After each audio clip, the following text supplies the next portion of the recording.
G'day buddies, how you going? I am Jackaro Turo, and on this channel I focus on Australian Aborigines, their languages, cultures, history, and so on. And in this series of videos I focus on Australian Aboriginal Kinship. I have already introduced the social organization, the different types of social organization found among Australian Aborigines. And I have also in a previous video talked about the so-called prototypical Kariera system, labeled prototypical Kariera in a classical article by Alfred Radcliffe Brown from 1913. Now, here society is divided into 4 groups. All people belong to one of these 4 groups. And you can only marry certain people. You marry this way, here, and this way in the Kariera tribe.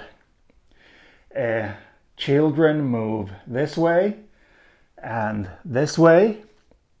So if the mother is Porongo, her children are Palyiri, and the other way around.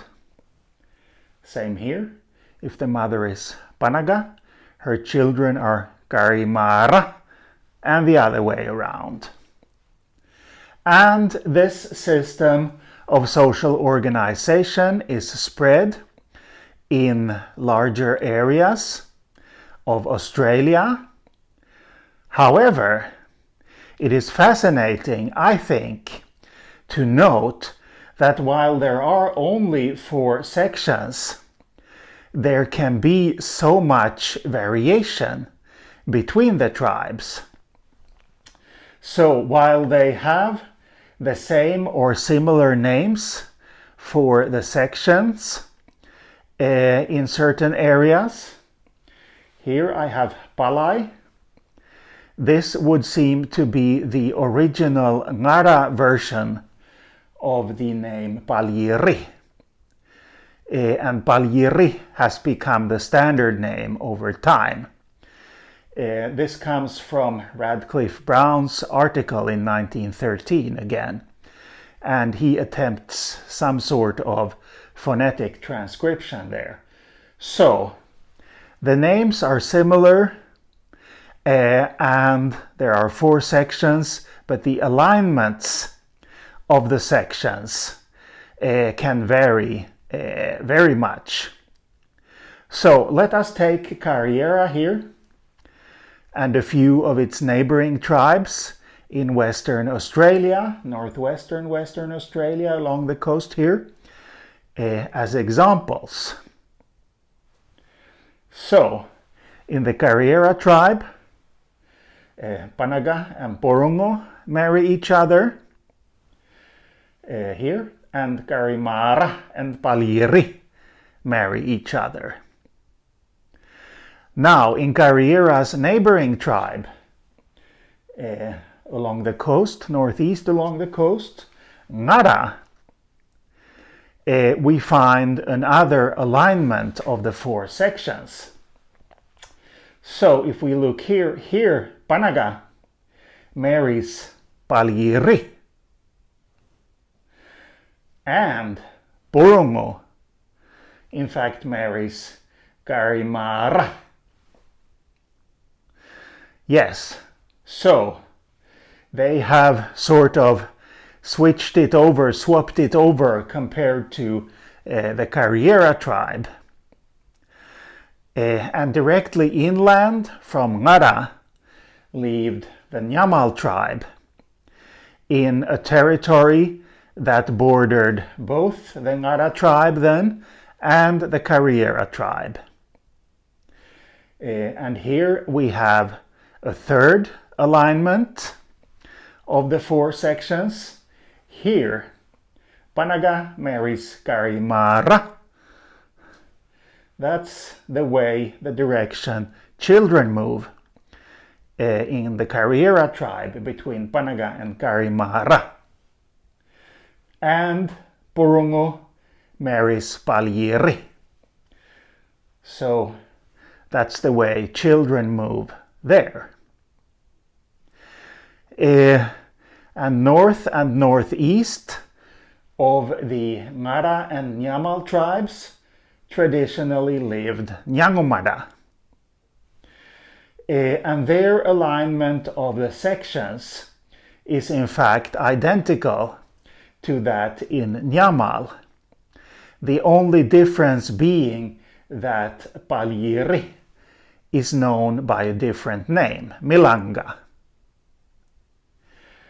Yes, so the alignment can vary very much, as we can see just by looking at these 4 tribes that lived as neighbors originally in Western Australia.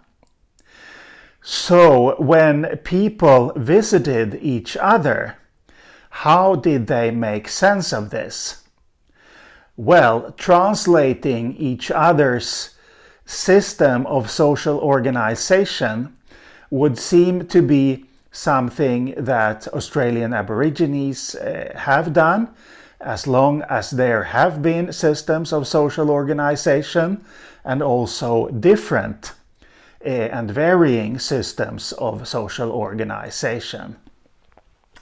So, according to the Cultural Awareness Training Manual from the Wankamaya Language Institute in Port Hedland here, I did the cultural awareness training one of the times when I was in the small city of Port Hedland for field work. It was primarily aimed at the people coming to work in the mines, the iron ore mines in the region. They had to go through cultural awareness training. I was probably more culturally aware than most of them, but the program was offered to me, so I thought I might as well. So here they write that when a Kariera man, let's say he was Paljiri, when a Kariera man came to visit the Nyamal, they would throw away the father, as it's called. Now, what is this? This means that they would latch on to the section of the mother. So for Paljiri man, he would have had a Purungu mother and disregard the section of the father. In an article from 1970, Irregular Marriages in Australia, Professor Ralph Piddington writes that when section systems are translated, throwing away the father is the most common strategy among tribes in Australia.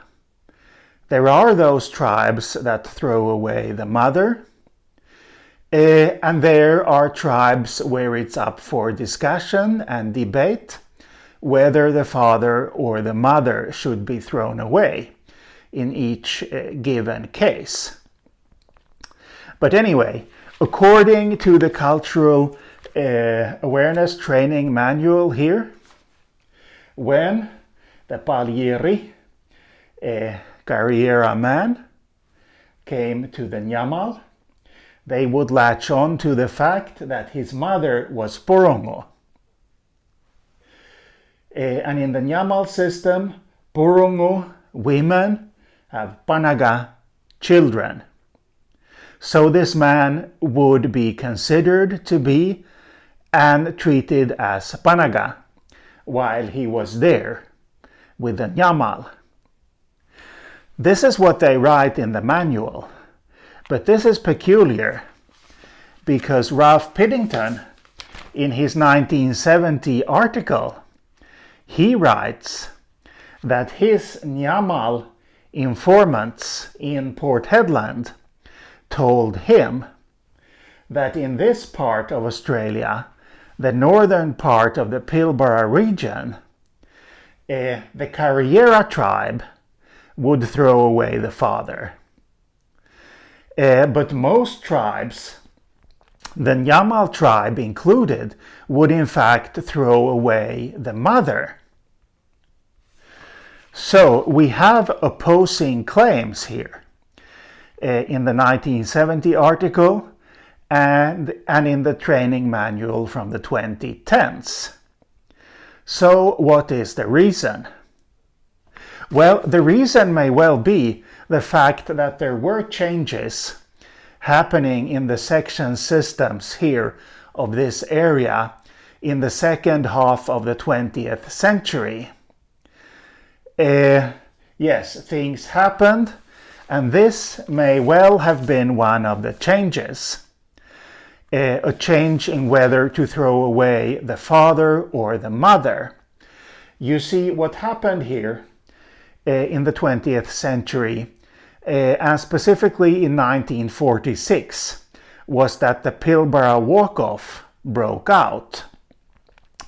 The Pilbara walk-off was a strike organized by white Australian communist Donald MacLeod, known simply as Ngarga in the Ngara language, Ngarga, the beard. So it was a protest and a strike. They protested bad living and working conditions on the cattle stations where they lived. And the Aborigines walked off, hence the name, the Pilbara walk-off. And this could be the topic and the focus of its own series of videos. But anyway, on May Day 1946, Aborigines walked off. All of a sudden they lived together as neighbors, people from different tribes. Each group had its own language. And they needed a common language. As it so happened, the Nyangomada tribe was big, had many members, and the Nyangomada language therefore quickly became the lingua franca among those who had walked off, and then also later spread to Aborigines that hadn't walked off the cattle stations and became the lingua franca for them as well, in contacts with other groups. And that way, all the other languages started to disappear, and when Nyangomara became the dominant language. Yes. So, they lived as neighbors all of a sudden. They started to intermarry much more than they had. And when that happened, it was discovered, perhaps not right away, but over time, that it was very impractical to have different alignments of the four sections. So, different ways of setting up who could marry who, and in what directions children move, and so on. My main Ngara consultant, he was away from this area for a couple of decades, working in other parts of Australia while looking for a sister that had been taken by the authorities and placed in an orphanage. She had become part of the stolen generations. Also a topic for another video. But anyway, when he came back, he discovered that the Ngara elders had decided to change this alignment of the sections to this, the one used by Nyamal and Nyangomara. The reason, no doubt, being that, as I said, they all lived as neighbors and intermarried a lot more than they had, and it simply became very impractical for this group to have one alignment, while these two groups shared another alignment. And my Ngara consultant, he was not happy at all to discover that the women that he could have married, he could not marry them any longer when he came back. and he had to have different types of relations with certain people. Certain people that had been friends could not be close friends anymore with this new alignment, and the other way around. And the fact of the matter is that these days the fourth section is not referred to as Paljiri as much as it is referred to as Milanga, because the Nyangumarda speakers were numerous and they sort of became dominant. Yes. Now, these marriages here that are indicated here, those are often referred to as straight marriages or regular marriages in scientific literature. As the title of Ralph Piddington's article indicates, there are also irregular marriages. Just to complicate the picture even further. But I feel that this is possibly enough for today. I will talk more about irregular marriages in another video. So, see you later.